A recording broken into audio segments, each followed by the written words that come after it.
بسم الله والصلاة والسلام على رسول الله. السلام عليكم أخواتي، مرحبا بكم في قناتي من مطبخ أم عبد الرؤوف. اليوم جبت لكم كيكة التفاح، الكيكة هذه الرائعة والمنعشة. نمر المقادير نتاع هذه الوصفة. عندنا زوج بيضات، عندنا نصف كأس حليب، نص كأس زيت، نص كأس سكر، كاس ونص فرينة، ملعقة كبيرة نتاع مبشور الليمون، كيس خميرة كيميائية، و2 حبات تفاح. نمر لتحضير هذه الوصفة. نبداو بالبيض، نخلطوا البيض، 2 بيضات. من الأحسن يكونوا هاد الزوج بيضات بحرارة المطبخ باش يسهلوا وينجحوا هاد الوصفة.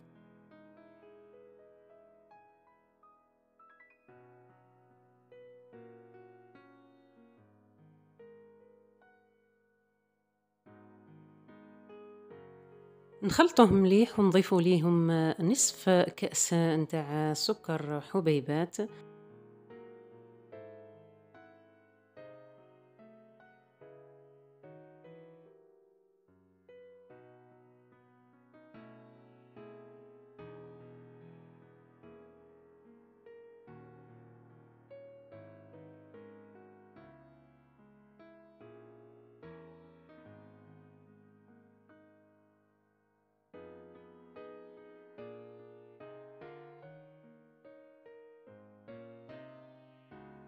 نزيد هنايا نصف كأس نتاع الزيت ونكمل الخلط.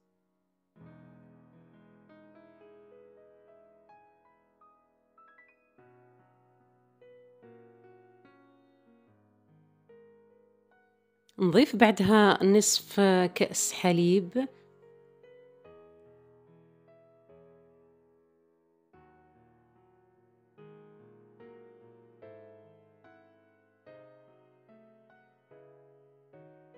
نلوح أيضا ملعقة نتاع مبشور الليمون، من الأحسن يكون الليمون الأخضر.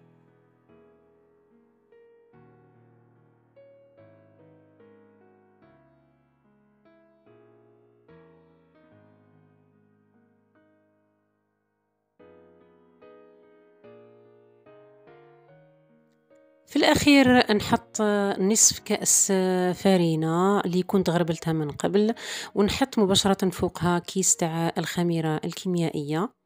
بعدها نكمل الخلط ونضيف الكأس تاع الفرينة اللي بقى تدريجيا. والكأس هذا اللي راني نستعمله في المقادير يهز 200 مليلتر.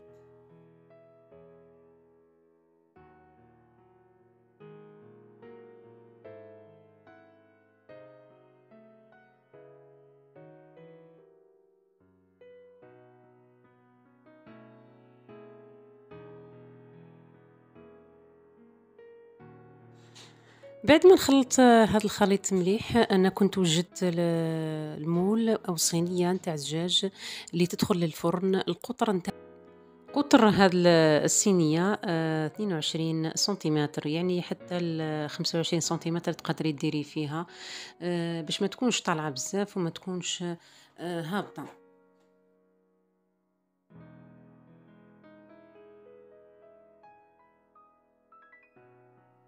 كي نصب الخليط هذاك في الصينية، نحركو حركة هكا يعني تكون بسيطة باش هذاك الخليط يتوزع على كامل الصينية وما يقعدولناش الفراغات تاع الهواء لداخل.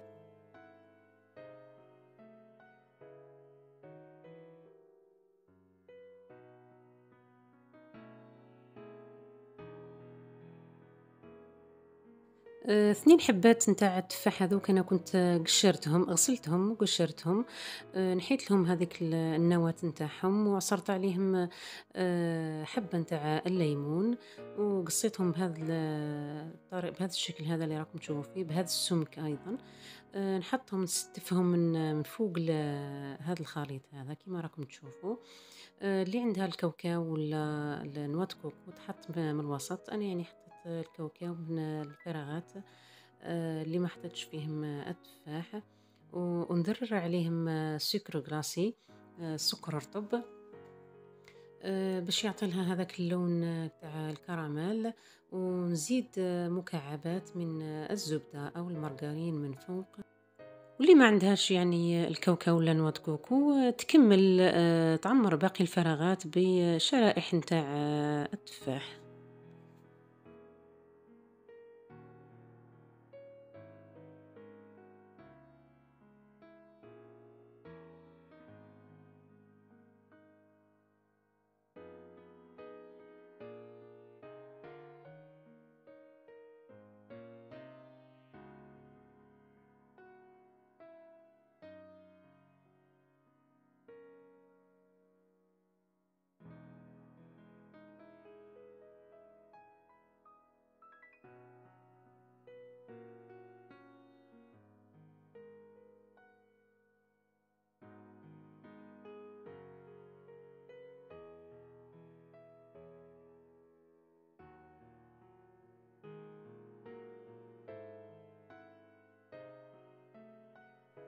نحطها في الفرن طيب مدة من 20 دقيقة إلى نصف ساعة من تحت، ونزيد نشعلها من فوق حتى تعطينا هذا اللون هذا.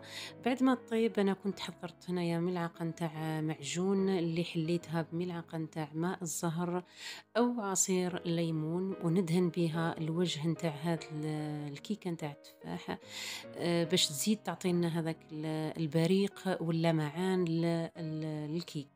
ما تنساوش تجربوا هذه الوصفة هذه في قهوتكم ولا فطوركم، وتخليوا لي آراءكم في التعليقات. سلام.